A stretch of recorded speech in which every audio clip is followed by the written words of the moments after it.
नमस्कार पेंशनर्स मित्रों, 18वीं लोकसभा का प्रथम सत्र आज से प्रारंभ होगा कुछ ही क्षणों बाद, यानी 11 बजे से। और 24-25 जून को नए सांसद शपथ ग्रहण करेंगे। उसके बाद 26 को लोकसभा स्पीकर का चुनाव होगा। 27 जून को राज्यसभा का सत्र शुरू होगा, जिसमें राष्ट्रपति महामहिम दोनों सदनों का संयुक्त अधिवेशन को अपने अभिभाषण देंगी। उसके बाद में धन्यवाद प्रस्ताव पर चर्चा होगी। तो इस सत्र में थोड़ा बहुत हंगामा तो हो सकता है, लेकिन इसमें कोई विशेष कार्यवाही नहीं होगी। जुलाई में 18 जुलाई को, इस 18वीं लोकसभा की 18 जुलाई को पूर्ण बजट वित्त मंत्री महोदया पेश करेंगी, और वो बेहद महत्वपूर्ण दिन होगा। यानी जुलाई महीना बेहद महत्वपूर्ण होगा, क्योंकि इसमें जब बजट पूरा लाया जाएगा तो उसमें वित्तीय प्रबंध कैसा क्या किया गया, किस मद में, उससे ये पता लग जाएगा कि सरकार कर्मचारियों का, चूँकि डीए एरियर्स के लिए एक मोटी रकम देनी है और कुछ चीज़ें ऐसी हैं जिसमें सरकार को अच्छी खासी रकम खर्च करनी पड़ेगी, तो उसके लिए अलग अलग मदों में वो व्यवस्था की जाती है। तो खैर, ये तो संसद सत्र केवल पहला आहूत किया जाता है शपथ ग्रहण और सब सरकार पुनर्गठित करने के लिए, लेकिन जो विधिवत सत्र होगा वो पूर्णकालिक बजट जिसमें पेश किया जाएगा वो महत्वपूर्ण होगा। तो आपको ये भी बता दें कि श्रमिक नेता अब पूरी मुस्तैदी के साथ लगे हुए हैं। AIRF के जनरल सेक्रेटरी शिव गोपाल मिश्रा जी, जो स्टाफ साइड से नेशनल काउंसिल JCM के सेक्रेटरी हैं, उन्होंने 62वीं जो नेशनल काउंसिल की बैठक हुई थी उसमें भी महत्वपूर्ण मुद्दा उठाया था कम्यूटेशन का। लेकिन अभी उन्होंने वित्त मंत्री महोदया को पत्र लिखा है और उसमें कई मांगे उन्होंने जस्टिफिकेशन के साथ तार्किक ढंग से रखी हैं। उसमें महत्वपूर्ण मांगे क्या हैं वो हम आपको बता दें कि उन्होंने इसमें पे कमीशन को लेके बात की है कि किस तरीके से पे कमीशन में 7वें पे कमीशन में जो उम्मीदें थीं वो पूरी नहीं हुई, और अब इस 8वें पे कमीशन का गठन जल्दी से जल्दी किया जाए ताकि श्रमिक संगठन भी अपने ढंग से बातें रख पाएँ। तो ये 8वें पे कमीशन बेहद महत्वपूर्ण, बहुत ज़ोर शोर से इसकी बात चल रही है। इसके अलावा 10 लाख वैकेंसी खाली, रिक्तियाँ, जो बेरोजगारी की भी बात है, लेकिन बेरोजगारी के बजाय यहाँ श्रमिक नेता बात ये कर रहे हैं कि जो मैन पावर कम होने की वजह से काम का दबाव बेहद अधिक हो चुका है, तो इस मामले को भी उन्होंने उठाया है। एक्राइड फार्मूला को लेके उन्होंने बात की कि इसके लिए तो 10 साल की अवधि की आवश्यकता ही नहीं वेतन रिवाइज के लिए, इसमें तो कभी भी किया जा सकता था, जो कि सरकार ने नहीं किया। इसके अलावा उन्होंने जो कम्यूटेशन पीरियड है उसको 12 साल 15 साल से घटा के करने की भी बात की है। साथ में और बेहद महत्वपूर्ण उन्होंने जो भी मुद्दे हो सकते हैं उसमें OPS को उन्होंने टॉप प्रायोरिटी दी है, क्योंकि NPS के विरुद्ध काफ़ी आंदोलन चला है, उन्होंने उसमें OPS की बात की है।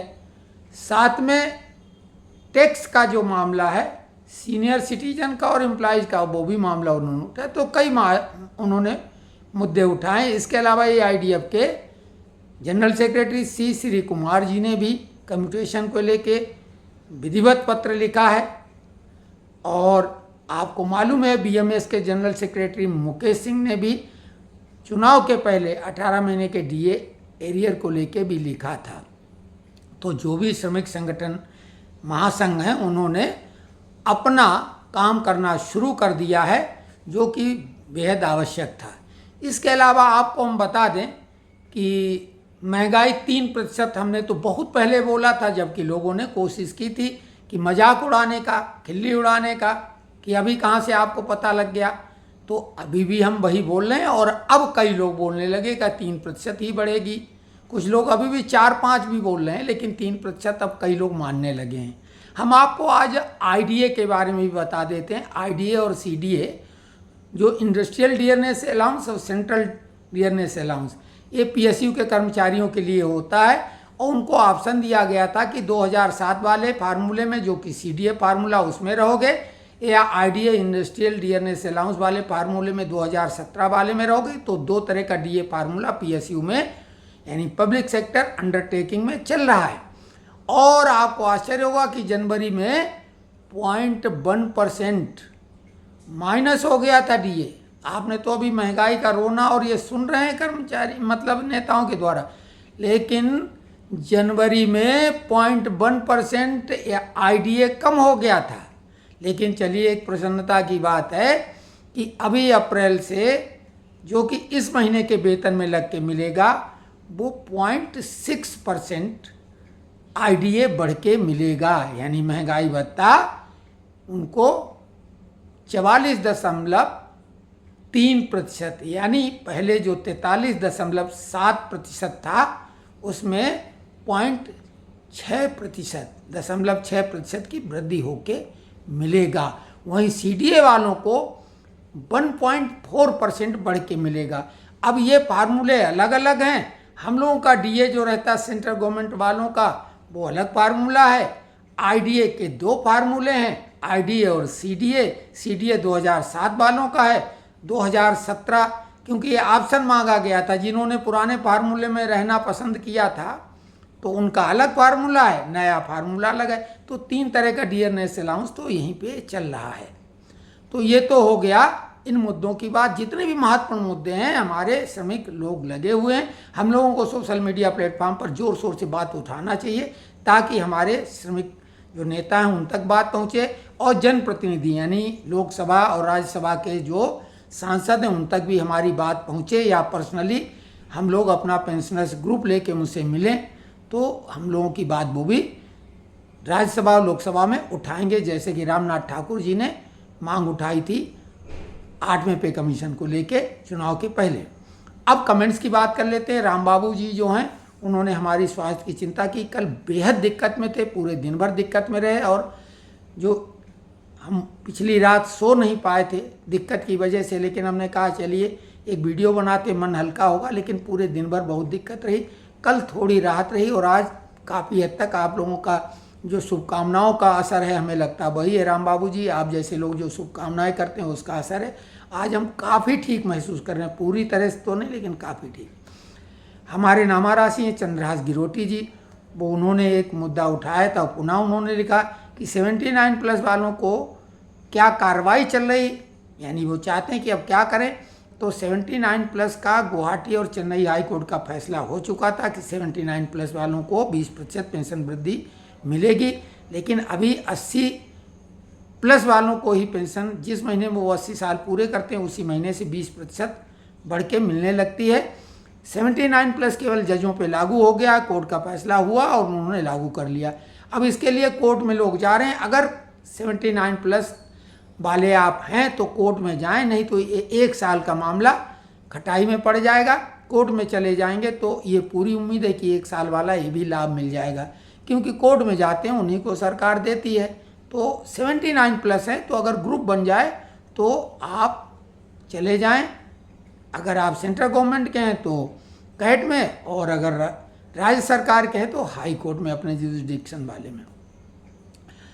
इसके अलावा विष्णुदत्त जोशी जी ने, जिनकी डेट ऑफ बर्थ 17 जनवरी 2046 है, यानी जनवरी 2006 में सेवानिवृत्त हुए 6th पे कमीशन के बाद में, तो उन्होंने बोला नोशनल इंक्रीमेंट के बारे में पूछा। हालांकि नोशनल इंक्रीमेंट शब्द इस्तेमाल नहीं किया, लेकिन सेंस वही है।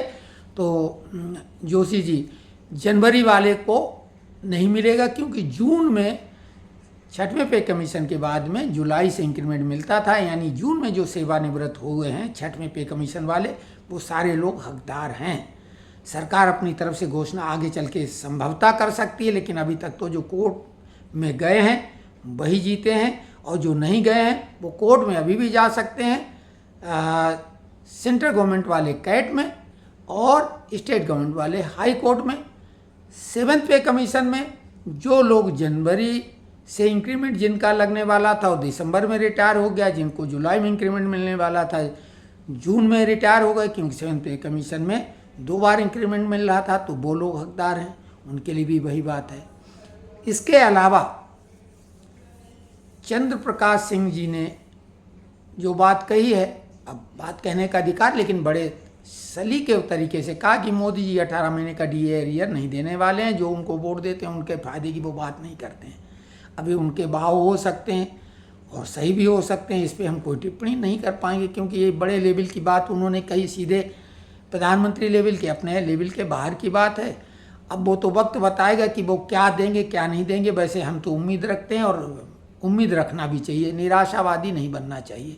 सुभाष चंद्र जी सीनियर सिटीजन हैं, वो सीनियर सिटीजन हम सभी हैं, लेकिन वो एक ऐसे हम लोगों के बीच में जो उपस्थित हो रहे हैं और जो लिख रहे हैं लगातार, और बहुत ही अच्छे तरीके और सलीके से लिखते हैं। कल उनकी बात का हम सही ढंग से नहीं उत्तर दिया था, फिर भी उन्होंने धन्यवाद दिया है। Thanks a lot on hearing my comments, उन्होंने जो लिखा है। तो कल तो हम सुभाष चंद्र जी आपकी बात पे सही ढंग से नहीं बोल पाए थे। आज हम आपको ये कहेंगे कि देखिए, आप 76 वाले हैं, यानी अमृत महोत्सव मना चुके हैं। 75 साल वाला मतलब वो वर्ष होता है अमृत महोत्सव का। अब आप अमृत छक चुके हैं, निश्चिंत रहें, केवल स्वास्थ्य का अपना ध्यान रखें और परोपकार के कार्यों में अपने को समर्पित करें, टेंशन रहित जीवन जिएं, आनंदित खान पान, आचार विचार व्यवहार, मनसा वाचा कर्मणा, अपने कर्मों पर अपना आप चूँकि अनुभवी हो गए, पूरा ध्यान रखें। हमें पूरी उम्मीद है अब आप शतक मारेंगे आयु वर्ग का और सरकार से डबल पेंशन लेंगे, ऐसी पूरी उम्मीद है। और पूरे ग्रुप की शुभकामनाएं आपके लिए कि आप सेंचुरी लगाएं। तो ये कुछ कमेंट्स के जवाब थे। अब सत्र शुरू हो गया, देखते हैं क्या, उस पर भी नज़र रखेंगे। और जैसे ही कोई नई खबर होगी, नेता लोग तो जो लिखना था लिख रहे हैं और आगे भी संभवतः लिखेंगे। और हम 8वें पे कमीशन को लेके जो बहुत हलचल है, उसके चार्ट भी जारी कर चुके हैं कुछ लोग, तो वो चार्ट हम जारी कर देंगे संभवतः आज ही, और उसके लिए अलग से वीडियो बनाएंगे। शायद आज दूसरा वीडियो वो 8th पे कमीशन को लेके बनाएंगे। और आप सभी को बहुत बहुत शुभकामनाएं, और उम्मीद करें कि सरकार हम लोगों के लिए सकारात्मक रुख बरकरार रखेगी, जिसकी झलक नज़र आई राज्य सरकारों के निर्णयों से। तो कल तक के लिए, या जो अगला वीडियो डालेंगे तब तक के लिए, जय जय सिया राम।